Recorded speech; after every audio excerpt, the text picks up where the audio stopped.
हैं प्यारे बच्चों। और डाइस के लेक्चर नंबर 4 पे आज हम बात करने वाले हैं। हमने 2 पॉइंट पढ़ लिया था, जब एक ही डाइस के 2 पोजीशंस दिए गए हों, जहां 2 सरफेस कॉमन हो और जहां एक सरफेस कॉमन हो। इतनी बातें हमने पढ़ ली थी। सभी प्यारे बच्चों को महाशिवरात्रि की अनंत अनंत शुभकामनाएं, बहुत बहुत बधाई और बहुत बहुत शुभकामनाएं महाशिवरात्रि की। ठीक है भाई, चलिए तो स्टार्ट करेंगे प्यारे बच्चों आज का ये शानदार सा सेशन, जहां पे हम डाइस में हमने क्या क्या पढ़ लिया उसके बारे में बात कर लेते हैं। तो हमने डाइस के लेक्चर नंबर 3 तक क्या क्या पढ़ लिया है उसके बारे में बात करते हैं। तो अभी तक हमने 2 पॉइंट पढ़ा है। वो 2 पॉइंट क्या था कि जब एक ही डाइस के 2 पोजीशंस दिए गए हों, जब एक ही पासे की 2 स्थितियां दी गई हों, जब एक ही डाइस के 2 पोजीशंस दिए गए हों और एक सरफेस इसमें कॉमन हो, वन सरफेस कॉमन। ठीक है, वन सरफेस कॉमन। तो इससे पूछे जाने वाला पहले टाइप का सवाल है अपोजिट निकालना, थर्ड पोजीशन बताना, स्पेशल कंडीशंस वाले क्वेश्चन, स्पेशल कंडीशन और क्वेश्चन मार्क डाइस। यहां तक किसी को कोई दिक्कत तो नहीं आएगी, मुझे पूरा भरोसा है। दूसरा पॉइंट हमने पढ़ा है कि जब एक ही डाइस के 2 पोजीशंस दिए गए हों, जब एक ही डाइस के 2 पोजीशंस दिए गए हों और 2 सरफेस कॉमन हो, 2 सरफेस अगर कॉमन हो, ठीक है, तो पहला पॉइंट आपको अपोजिट निकालना था, दूसरा पॉइंट आपको थर्ड पोजीशन बताना था और तीसरा पॉइंट आपको क्वेश्चन मार्क डाइस बताना था।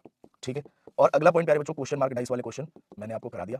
ठीक है, अब इससे आगे आज की जो चौथी क्लास है प्यारे बच्चों, आज की जो 4th क्लास है, वहां पे हम बात करेंगे जो पहली कंडीशन हमने दी थी। जो पहली कंडीशन हमने दी थी वो पहली कंडीशन क्या थी कि व्हेन टू, जब एक ही पासे की 2 स्थितियां दी जाए, है ना, और कोई भी सरफेस कॉमन ना हो, नो सरफेस कॉमन, कोई भी सतह समान ना हो, इससे रिलेटेड सवाल पढ़ेंगे। उसके बाद से प्यारे बच्चों जब डाइस की एक पोजीशन दी जाएगी, इससे रिलेटेड क्वेश्चन, फिर डाइस की 2 से अधिक position, when more than 2 positions are given, when more than 2 positions are given, जब पासे की 2 से अधिक स्थितियां दी जाएंगी, तो इस प्रकार के सवालों को आज की क्लास में हम पढ़ने वाले हैं। ठीक है, चलिए तो स्टार्ट करते हैं प्यारे बच्चों। सबसे पहले आप 2 टाइप पढ़ चुके हैं और टाइप 2 का ये पार्ट नंबर सी है। टाइप 2 का ये पार्ट नंबर सी है क्या, when two positions of a single dice is given, when 2 positions of a single dice is given and no surface is common, and no surface is common। ठीक है, जब एक ही पासे की 2 स्थितियां दी गई हों, जब एक ही पासे की 2 स्थितियां दी गई हों, जब एक ही पासे की 2 स्थितियां दी गई हों और कोई सतह समान ना हो, कोई सतह समान ना हो, कोई सतह समान ना हो, तब हम प्रश्न का उत्तर कैसे निकालने वाले हैं। ठीक है भाई, तैयार है भाई सारे लोग? जल्दी जल्दी बताओ, क्या तैयार हैं सारे लोग? फटाफट बताइए। चलिए, अगर तैयार है तो आपके सामने ये प्रश्न है पहला, ये आपके सामने प्यारे बच्चों ये पहला प्रश्न है। ठीक है भाई, यहां लिखा 1 2 3, यहां लिखा है 1 2 3, यहां लिखा है 6 4 और 5। आपसे पूछा जाए कि बताइए 1 के अपोजिट क्या होगा, 2 के अपोजिट क्या होगा और 3 के अपोजिट क्या होगा। जब भी आपके सामने ये प्रश्न पूछा जाए कि जब भी एक ही डाइस के 2 पोजीशंस दिए गए हों और कोई भी सतह समान ना हो, तो आपके सामने ये सवाल है, पूछा गया 1 के अपोजिट बताइए, 2 के अपोजिट बताइए और 3 के अपोजिट क्या होगा। फटाफट बताइए, करिए ट्राई। 1 के अपोजिट, 2 के अपोजिट और 3 के अपोजिट क्या होगा?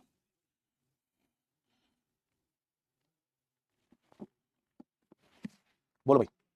बहुत बढ़िया, बहुत सारे लोग 6 दे रहे हैं लेकिन नहीं है। देखो, 1 के अपोजिट जब भी हम बात करेंगे ना, तो अभी तक मैंने आपको स्टैंडर्ड और जनरल डाइस नहीं बताया है। ये अभी तक बताया है क्या कि स्टैंडर्ड डाइस क्या होता है, जनरल डाइस क्या होता है? नहीं। तो अगर नहीं बताया, ध्यान रखना, 1 के अपोजिट हमेशा या तो 4 होगा या 5 या फिर 6। ऐसे ही 2 के अपोजिट या तो 4 या 5 या फिर 6 और 3 के अपोजिट या तो 4 या 5 या फिर 6। इन तीनों में से कोई एक। कभी भी हम कंफर्म आंसर नहीं बता सकते। ठीक है ना? जैसे मान लो अगला प्रश्न आपके सामने है, अगला प्रश्न आपके सामने है, यहां लिखा है A B C D E और एफ। आपसे पूछा जाए कि बताइए ए के अपोजिट क्या होगा, बी के अपोजिट क्या होगा या फिर सी के अपोजिट क्या होगा। ए के अपोजिट क्या होगा, बी के अपोजिट क्या होगा या फिर सी के अपोजिट क्या होगा। फटाफट बताइए। तो आपका आंसर सिंपल होगा कि सर ए के अपोजिट या तो डी होगा या ई होगा या फिर एफ, ऐसी बी के अपोजिट या तो डी या ई या फिर एफ, और ऐसी सी के अपोजिट या तो डी या ई या फिर एफ। लेकिन अगर आपके क्वेश्चन में लिखा गया हो कि if it is a standard dice, if it is a standard dice, यदि यह एक मानक पासा है, यदि यह एक मानक पासा है, और तब आपके सामने प्रश्न दिया गया हो, तब आपके सामने कुछ इस तरीके का प्रश्न दिया गया हो, लिखा है 1 2 3 6 4 5, तो आपसे पूछा जाए कि बताइए 1 के अपोजिट, 2 के अपोजिट और 3 के अपोजिट क्या होगा। तब आपका जवाब होगा प्यारे बच्चों कि हमेशा 1 के अपोजिट क्या होगा 6, 2 के अपोजिट 5, 3 के अपोजिट 4। सर क्यों? क्योंकि स्टैंडर्ड डाइस की ये प्रॉपर्टी होती है कि उसके 2 अपोजिट सरफेस का सम हमेशा 7 होता है। तो यहां से बात आएगी प्यारे बच्चों कि सर डाइस कितने प्रकार के होते हैं। डाइस होते आखिर कितने प्रकार के हैं? तो डाइस प्यारे बच्चों 2 प्रकार का होता है। एक को हम बोलते हैं स्टैंडर्ड डाइस, स्टैंडर्ड डाइस जिसको हम हिंदी में बोलते हैं मानक पासा, और दूसरे प्रकार के डाइस को हम बोलते हैं जनरल डाइस, जनरल डाइस जिसको हम हिंदी में सामान्य या फिर साधारण पासा भी बोलते हैं। ठीक है, साधारण पासा या फिर सामान्य पासा। सर इन दोनों में अंतर क्या है? तो डेफिनेशन है इसका, वो लिख लीजिएगा, अंतर इसका लिख लीजिएगा कि standard dice is a dice, standard dice is a dice whose sum of two opposite surface, whose sum of two opposite surface is always equal to 7, whose sum of two opposite surface is always equal to 7। मानक पासा वह पासा होता है, मानक पासा वह पासा होता है, मानक पासा वह पासा होता है जिनके दो विपरीत सतह का योग, जिनके दो विपरीत सतह का योग, जिनके दो विपरीत सतह का योग हमेशा 7 होता है, जिनके दो विपरीत सतह का योग हमेशा 7 होता है। स्टैंडर्ड डाइस की प्रॉपर्टी होती है, जैसे आपने लूडो वाले डाइस को देखा होगा, तो लूडो वाला डाइस जो है ना वो स्टैंडर्ड डाइस है ना। लूडो वाला डाइस, लूडो खेला है ना आप सबने, तो लूडो में डाइस जब हम पहले खेला करते थे, अब तो ऑनलाइन खेलते, पहले के जमाने में जब लूडो मैनुअल खेला करते थे तो हम जानबूझ के एक को ऊपर रखते थे और टपाते थे कि 6 नीचे आ जाए, है कि नहीं? क्योंकि हमेशा ध्यान रखिएगा कि एक के अपोजिट लूडो वाले डाइस में हमेशा 6 ही होता है, और 2 के अपोजिट 5 ही होता है, और 3 के अपोजिट 4 ही होता है। कहने का मतलब अगर आपके सामने स्टैंडर्ड डाइस बोला गया तो स्टैंडर्ड डाइस में हमेशा 2 अपोजिट सरफेस का सम कितना होता है? 7 होता है। लेकिन अगर हम बात करें जनरल डाइस की, तो यहाँ डेफिनेशन लिख लो, general dice is a dice, general dice is a dice whose sum of any two adjacent surface, whose sum of any two adjacent surface, whose sum of any two adjacent surface is always equal to 7, is always equal to 7। ठीक है। सामान्य पासा वह पासा होता है, सामान्य पासा वह पासा होता है, सामान्य पासा वह पासा होता है जिनके जिनके किन्हीं भी जिनके किन्हीं भी किन्हीं भी दो निकटवर्ती जिनके किन्हीं भी दो निकटवर्ती सतह का योग, जिनके किन्हीं भी दो निकटवर्ती या फिर पड़ोसी सतह का योग हमेशा 7 होता है, हमेशा 7 होता है। ठीक है। दो प्रकार के डाइस होते हैं, एक स्टैंडर्ड डाइस और एक जनरल डाइस। स्टैंडर्ड डाइस की प्रॉपर्टी ये होती है कि उसके दो अपोजिट सरफेस का सम, दो विपरीत सतहों का जो सम होता है ना, योग होता है, वो हमेशा 7 होता है। जबकि जनरल डाइस क्या होता है कि इसमें दो पड़ोसी सतह, दो एडजेसेंट निकटवर्ती या पड़ोसी सतह का योग हमेशा कितना होता है? 7 होता है। क्लियर भाई? फटाफट बताओ। तो मैं आपके सामने कुछ डाइस दे रहा हूं प्यारे बच्चों, आपको बताना है कि वो स्टैंडर्ड डाइस है या फिर जनरल डाइस है। आपके सामने कुछ डाइस दे रहा हूं मैं, आपको बताना है कि जनरल है या स्टैंडर्ड है। ठीक है।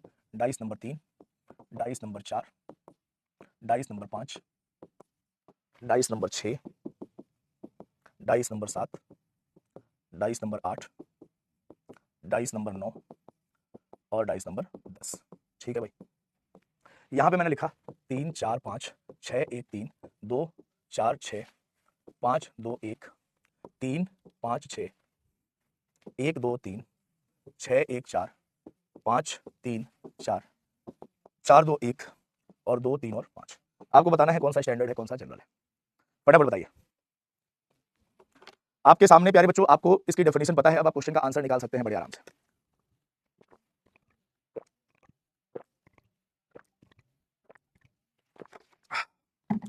देखो जरा ध्यान से। अभी आपको बताया कि सर अगर किन्हीं दो निकटवर्ती सतह का योग कितना हो रहा है? 7 हो रहा है। इसका मतलब वो डाइस क्या है? General dice. क्या 5 और 4 7 हुआ? नहीं। 5 3 7 हुआ? नहीं। 4 3 7 हो गया, तो ये कैसा डाइस है? General dice. और जनरल डाइस की प्रॉपर्टी क्या होती है कि किन्हीं दो निकटवर्ती सतह का योग 7 होना चाहिए। यहाँ देखो 3 और 6 7 नहीं हुआ, 3 1 7 नहीं हुआ, लेकिन 6 1 7 हो गया, तो ये कैसा डाइस है? General dice. यहाँ देखो 4 और 6 7 नहीं हुआ, 6 2 7 नहीं हुआ, 4 2 7 नहीं हुआ। अब अगर कोई डाइस जनरल डाइस नहीं है, अगर कोई भी डाइस जनरल डाइस नहीं है, तो इसका मतलब ये नहीं होता है कि वो स्टैंडर्ड होगा। ध्यान रखिएगा, कभी भी कोई भी डाइस यदि जनरल नहीं होता है तो इसका मतलब ये बिल्कुल नहीं होगा कि वो स्टैंडर्ड डाइस हो जाएगा। क्यों? क्योंकि डाइस के कभी भी एक पोजीशन को देख के हम ये बता सकते हैं कि वो जनरल है कि नहीं है, लेकिन डाइस के एक पोजीशन को देख के हम ये नहीं बता सकते कि वो स्टैंडर्ड है या नहीं।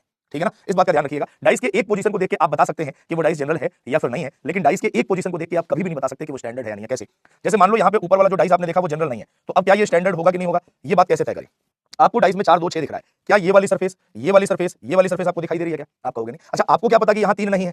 बोलो, यहाँ 3 अगर हो जाए तो दो निकटवर्ती सतह का योग 7 हो जाएगा, इसका मतलब ये जनरल भी होगा। लेकिन आप कहोगे कि जरूरी थोड़ी है कि 3 हो, 3 नहीं भी हो सकता है कि नहीं? तो अब हम पॉसिबिलिटीज में आ गए, हो सकता है कि हो सकता है कि ना हो। और जैसे ही हम इस स्थिति में आएंगे तब हम कहेंगे इस डाइस के बारे में कि हम बता नहीं सकते कि ये स्टैंडर्ड है या जनरल है, अनटिल और अनलेस कि हमारे पास इसी डाइस की दूसरी पोजीशन ना दे रखी हो। बात समझ में आएगी नहीं आई? फटाफट बताओ। तो कभी भी कोई पासा अगर जनरल नहीं है तो उसका मतलब ये बिल्कुल नहीं होता है कि वो स्टैंडर्ड है, क्योंकि स्टैंडर्ड कभी भी डाइस की एक सिंगल पोजीशन को देख के हम नहीं बता सकते कि वो डाइस स्टैंडर्ड है या नहीं है। क्यों नहीं है? क्योंकि आपको रीजन मैंने बताया कि आपको नहीं पता कि 3 यहाँ पे है या नहीं है। अगर 3 होगा तो ये जनरल हो जाएगा, नहीं होगा तो स्टैंडर्ड होगा। लेकिन वहां इस सरफेस के बारे में जब तक मेरे पास जानकारी नहीं है तो मैं यही कहूंगा कि हमें नहीं पता है कि ये जनरल है या फिर स्टैंडर्ड है। ठीक है ना? हमें नहीं पता है कि ये जनरल है या फिर स्टैंडर्ड, ये बात हम कह नहीं सकते। क्लियर है? तो इसके बारे में हम जानकारी नहीं दे सकते कि स्टैंडर्ड है या फिर जनरल है। जैसे देखो 2 1 3 7 नहीं हुआ, 5 1 7 नहीं हुआ, लेकिन 5 2 7 हो गया, तो ये कैसा डाइस है? General dice. आगे देखो 5 6 7 नहीं हुआ, 6 3 7 नहीं हुआ, 5 3 7 नहीं हुआ, तो इसका मतलब हम बता नहीं सकते कि ये डाइस स्टैंडर्ड है या फिर जनरल है। ठीक है। यहाँ देखो 3 2 7 नहीं हुआ, 1 2 7 नहीं हुआ, 3 1 7 नहीं हुआ, तो हम बता नहीं सकते कि ये स्टैंडर्ड है या फिर जनरल है। यहाँ देखो 4 1 7 नहीं हुआ, लेकिन 6 1 7 हो गया, तो ये कैसा डाइस है? जनरल डाइस है। यहाँ देखो 4 3 7 तो कैसा डाइस है? जनरल डाइस है। यहाँ देखो 4 2 6 4 1 5 2 1 3 7 नहीं हुआ, इसके मतलब हम बता नहीं सकते कि ये किस प्रकार का डाइस है? स्टैंडर्ड या जनरल। और यहाँ 5 और 2 7 हो गया, तो कैसा डाइस है? General dice. बोलिए, बात क्लियर है? फटाफट बताइए। तो कभी भी डाइस की एक सिंगल पोजीशन को देख के आप ये नहीं बता सकते कि वो डाइस स्टैंडर्ड है कि नहीं है, लेकिन आप ये जरूर बता सकते हैं कि वो डाइस जनरल है या नहीं है। बोलिए, बात क्लियर है भाई? फटाफट बताओ।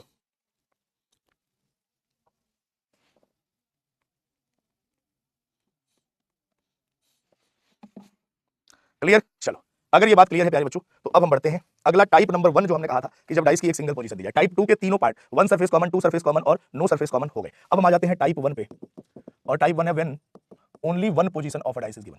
When only one position of a dice is given. जब पासे की सिर्फ एक स्थिति दी गई हो, जब पासे की सिर्फ एक स्थिति दी गई हो, जब पासे की सिर्फ एक स्थिति दी गई हो, तो क्वेश्चन का आंसर कैसे निकालेंगे? जैसे आपके सामने ये प्रश्न है प्यारे बच्चों, आपके सामने ये प्रश्न है, यहाँ लिखा 1 2 और 3 और आपसे पूछा जाए 1 के अपोजिट बताइए, 2 के अपोजिट बताइए और 3 के अपोजिट बताइए, क्या आएगा? 1 के अपोजिट, 2 के अपोजिट और 3 के अपोजिट क्या आएगा? फिर सर स्टैंडर्ड का कैसे पता लगाएंगे? स्टैंडर्ड पता लगाने के लिए आपके पास डाइस की दो स्थितियां दी जानी चाहिए।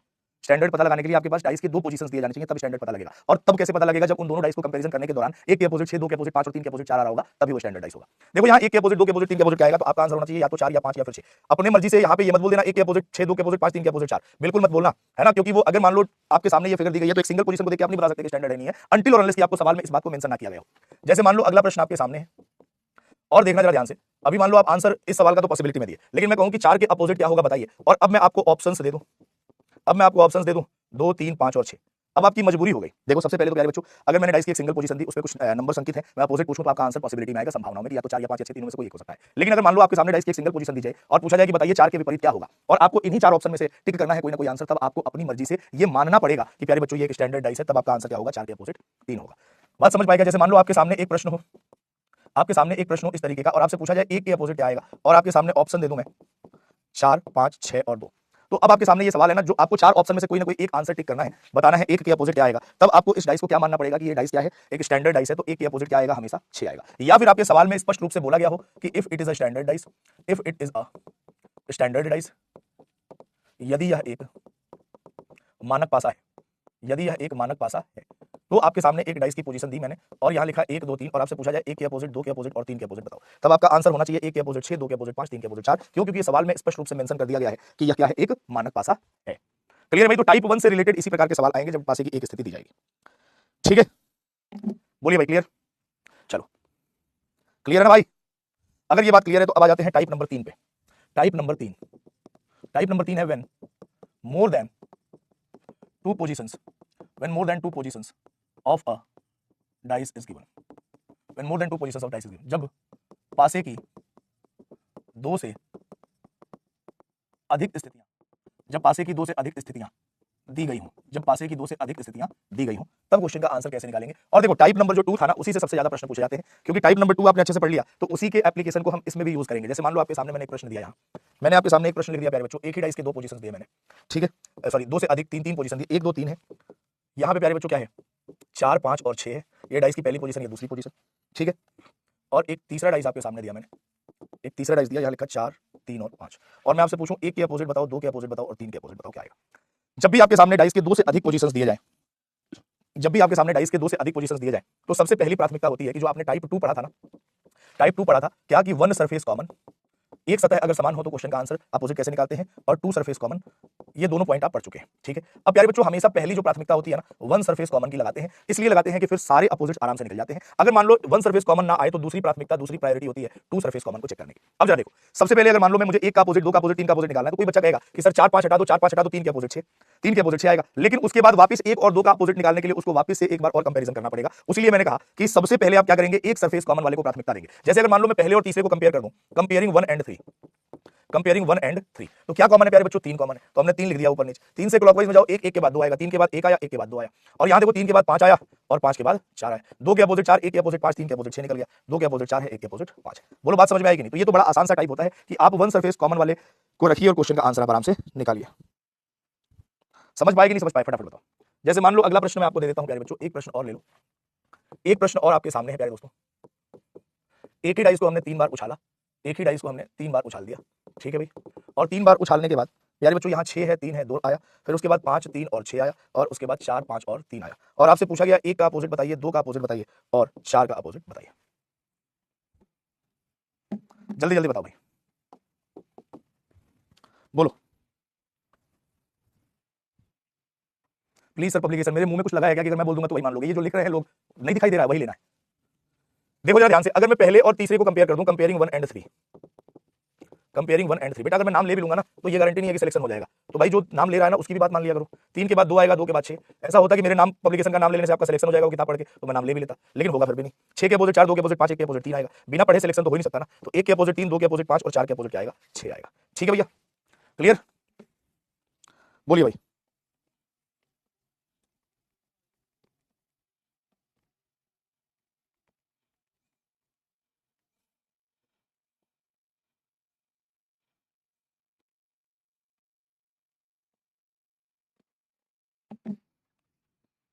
सर कंपेयर 1 एंड 3 को ही करना है क्या? बेटा तुम दूसरे और तीसरे को कंपेयर कर लो, आंसर फिर भी सेम ही आएगा, है ना। दूसरे तीसरे को कंपेयर करोगे तो यहाँ दो सरफेस कॉमन है, और मैंने कहा था कि हमेशा एक सरफेस कॉमन वाले को ढूंढना। दूसरे तीसरे को करोगे तो 5 3 हटाओ 5 हटाओ 6 के अपोजिट 4 ही आएगा। अगर दूसरे तीसरे को कंपेयर नहीं करना चाहते तो पहले और दूसरे को कंपेयर करोगे तो 6 3 हटाओ 6 3 हटाओ 2 के अपोजिट 5 आएगा, यहाँ पे भी आया। ठीक है, चलो अगले प्रश्न का उत्तर निकालिए जरा फटाक से, इस क्वेश्चन का आंसर क्या आएगा। जल्दी जल्दी ट्राई करेंगे और फटाफट बताएंगे प्यारे बच्चों।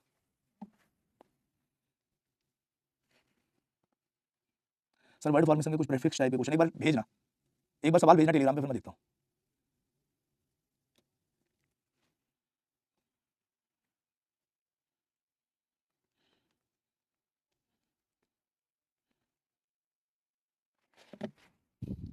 बोलो, आपसे बोला गया एक ही पासे की 3 अलग-अलग स्थितियां दिखाई गई हैं, उस अक्षर का चयन करें जो एस वाले फलक के विपरीत हो। एस के अपोजिट आपको निकालना है, तो बेटा अगर पहले और दूसरे को हम कंपेयर कर दें, किसी को भी कर सकते हैं, मर्जी आपकी है, लेकिन एक सरफेस कॉमन दिखना चाहिए। तो क्या है, डी कॉमन है यहाँ, तो यहाँ पे डी कॉमन होगा। डी से क्लॉकवाइज में चलेंगे तो एस एस के बाद ए आएगा, डी के बाद एस एस के बाद ई, और वहां डी के बाद ई आया और ई के बाद एफ आया। ए के अपोजिट एफ, एस के अपोजिट ई, डी के अपोजिट, लेकिन आपसे पूछा एस के अपोजिट क्या है, तो एस के अपोजिट ई आएगा। Right answer is option number C. Rajshri, Vanshika, Saurabh, Divyanshi, Sohel, Anu, SSC, Nancy, Anushka, विबेड और यशस्वी का आंसर बिल्कुल सही है। अगला प्रश्न प्यारे बच्चों आपके सामने है, जरा इस क्वेश्चन का आंसर बताओ क्या आएगा।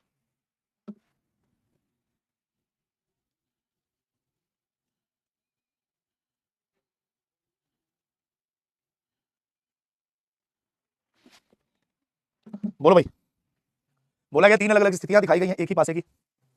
संतोष, बोलो भाई जरा इस क्वेश्चन का आंसर बताओ। बोला गया 5 के अपोजिट आपको बताना है क्या कॉमन, एक कॉमन, तो एक लिख लो ऊपर नीचे।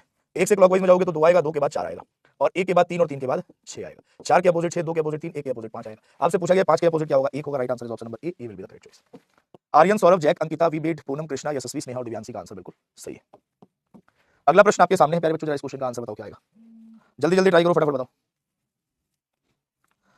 जल्दी जल्दी ट्राई करिए, जल्दी जल्दी बताइए जरा इस क्वेश्चन का आंसर क्या आने वाला है। बोलिए भाई। बोला गया एक ही पासे की 3 अलग-अलग स्थितियां दिखाई गई हैं, उस संख्या का चयन करें जो 1 के अपोजिट हो। तो देखो 4 और 5 हटा दो, 4 और 5 हटा दो तो 2 के अपोजिट क्या आया, 6 आया। ठीक है, और उसके बाद से प्यारे बच्चों 2 और 5 हटा दो, 2 और 5 हटा दो तो 1 के अपोजिट क्या आया, 4 आया। तो 3 के अपोजिट क्या आएगा, 5 आएगा। आपसे पूछा गया 1 के अपोजिट, तो answer will be 4, option number C will be the correct answer. Rohit, Siddharth, G Sharma, Hrithik, Yashasvi, Jatni, Krishna, Kumkum, Utkarsh का आंसर बिल्कुल सही है। ठीक है भाई, अगला प्रश्न प्यारे बच्चों आपके सामने है, जरा इस क्वेश्चन का आंसर बताओ क्या आएगा। जल्दी जल्दी ट्राई करो, फटाफट बताओ।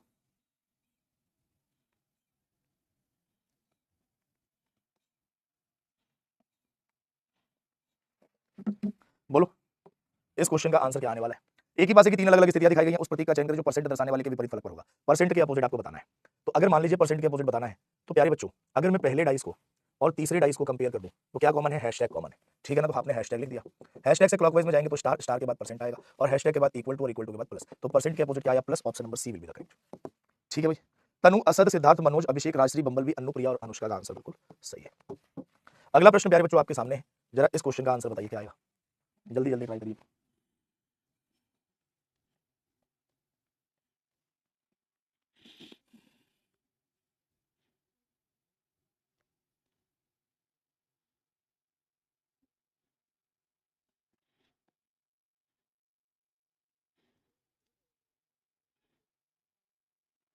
बोलो भाई।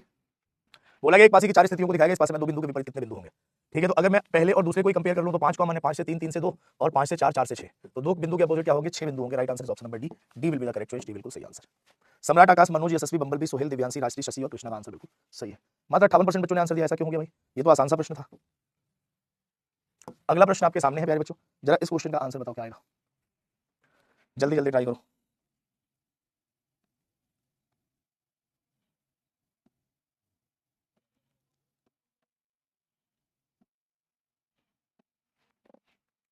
बोलो भाई, देखो एस के अपोजिट क्या आने वाला है, तो क्या कॉमन है, डी कॉमन है। आपने डी लिख दिया, डी से क्लॉकवाइज में चलेंगे तो एस, एस के बाद ए आएगा, और डी के बाद ई और ई के बाद एफ आएगा, तो एस के अपोजिट ई है। Right answer C option. Right answer क्या आएगा, सी ऑप्शन। 92% बच्चों ने आंसर सही दिया है। अगला प्रश्न आपके सामने है प्यारे बच्चों, जरा इस क्वेश्चन का आंसर बताओ। जल्दी जल्दी करो भाई, फटाफट बताओ जरा इस क्वेश्चन का आंसर क्या आएगा। बोला गया एक ही डाइस के 3 अलग अलग पदों को दिखाया गया, एक ही पासे के 3 अलग अलग पदों को दिखाया गया है। आंकड़े 1 से 3, एक वाले चेहरे के विपरीत पर क्या होगा, एक के अपोजिट निकालना है। देखो अगर यहाँ पे 2 और 4 हटा दे, 2 और 4 हटा दे तो 3 के अपोजिट क्या आएगा, 6 आएगा। अब आ जाओ ये 4 और 3 हटाओ, 4 और 3 हटाओ तो 2 के अपोजिट क्या आएगा, 5। तो बताओ एक के अपोजिट क्या आना चाहिए, 4। 3 के अपोजिट 6, 2 के अपोजिट 5 आ गया, तो एक के अपोजिट 4 आएगा। पूछा गया एक के अपोजिट बताओ, 4 is the correct answer, option number B. 56%। Divyanshi, Ananya, Kavi, बेड, आर्यन, पलक, मनोज, स्नेहा, यशस्वी और पवन ने आंसर सही दिया है। ठीक है भाई, अगला प्रश्न आपके सामने है, जरा इस क्वेश्चन का आंसर बता दीजिए जल्दी जल्दी क्या आएगा। जल्दी जल्दी ट्राई करो, फटाफट बताओ भाई। एक के अपोजिट आपको निकालना है, तो सर इन दोनों में क्या कॉमन है, कुछ नहीं। और इन दोनों में क्या कॉमन है सर, तो 2 और 5 कॉमन है, 2 और 5 कॉमन है, तो 4 के अपोजिट 6 आ गया। ठीक है भैया, लेकिन इससे तो हमें कुछ मिला ही नहीं, हमें तो दूसरा और तीसरा कंपेयर करना था, क्योंकि एक के अपोजिट पूछा गया है, तो 6 कॉमन है, 6 लिख दिया, 6 के बाद 1, 1 के बाद 3, 6 के बाद 2, 2 के बाद 5, एक के अपोजिट 2 आया, right answer is B option. ठीक है, अगला प्रश्न आपके सामने है प्यारे बच्चों, जरा इस क्वेश्चन का आंसर बताओ, जल्दी जल्दी ट्राई करो।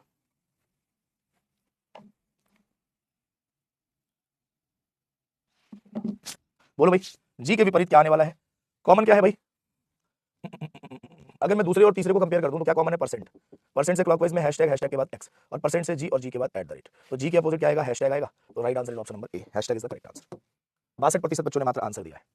अगला प्रश्न आपके सामने है, जरा इस क्वेश्चन का आंसर निकालो, जल्दी जल्दी ट्राई करो, फटाफट बताओ।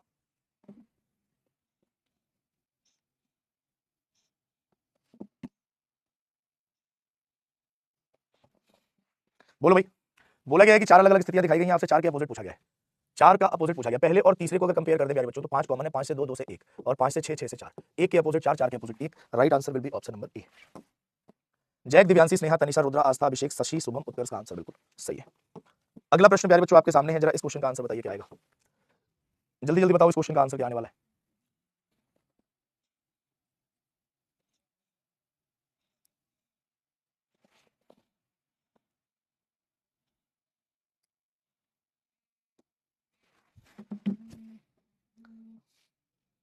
बोलो भाई, आया इस क्वेश्चन का आंसर, फटाफट बताओ भाई, सारे बच्चे बताएंगे। All the sides of a cube are coloured with different colours given below the top side is coloured yellow, then which colour will be at bottom. अगर ऊपर येलो है तो नीचे कौन सा कलर होगा? येलो के अपोजिट ही जो आएगा वो नीचे वाला कलर डिसाइड होगा। ठीक है, तो पहले और दूसरे में देखो ऑरेंज और ब्लू कॉमन, ऑरेंज और ब्लू कॉमन, येलो के अपोजिट प्यारे बच्चों वायलेट है, तो अगर ऊपर येलो होगा तो नीचे वायलेट होगा, right answer will B D option, D will be the correct choice.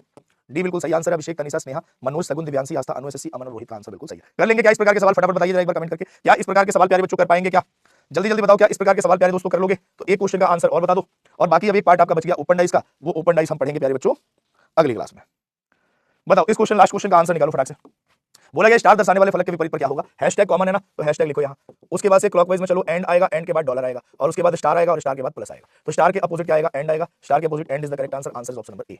87% बच्चों ने प्रश्न का उत्तर सही दिया है, शानदार दिया है, जबरदस्त दिया। अब आपका प्यारे बच्चों बच गया है एक ओपन डाइस लास्ट पार्ट। ठीक है, तो डाइस में प्यारे दोस्तों अभी तक डाइस के लेक्चर नंबर 4 में हमने टाइप 1 का क्वेश्चन सॉल्व किया जब डाइस की एक स्थिति दी गई हो, फिर टाइप 2 का क्वेश्चन सॉल्व किया जब डाइस की 2 स्थितियां दी गई हो, ठीक है, और 2 पोजीशंस दिए गए हो, इसमें 3 कंडीशन थी। 1 सरफेस कॉमन से रिलेटेड जितने प्रकार के सवाल थे वो सारे सॉल्व कर लेंगे आप आराम से। 2 सरफेस से रिलेटेड जितने भी प्रश्न थे वो भी आप बड़े आराम से सॉल्व कर लेंगे, 2 सरफेस कॉमन से रिलेटेड, और नो सरफेस कॉमन से रिलेटेड क्वेश्चंस को भी आप आराम से सॉल्व कर पाएंगे। उसके बाद one more than 2 positions are given, जब पासे की 2 से अधिक स्थिति दी गई हो, one more than 2 positions are given, जब पासे की 2 से अधिक स्थिति दी गई हो। और अब एक लास्ट पार्ट है ओपन डाइस, ओपन डाइस पढ़ेंगे कल की क्लास में, कल की क्लास में ये डाइस टॉपिक आपकी खत्म हो जाएगी। ठीक है, प्रीवियस ईयर क्वेश्चन को सॉल्व करते रहिएगा, इसलिए क्योंकि प्रीवियस ईयर सॉल्व करेंगे तो आप साथ के साथ क्वेश्चन का आंसर और साथ के साथ टॉपिक से रिलेटेड जितने भी डाउट है वो आपके दूर होते चले जाएंगे। आज के लिए इतना ही, थैंक यू।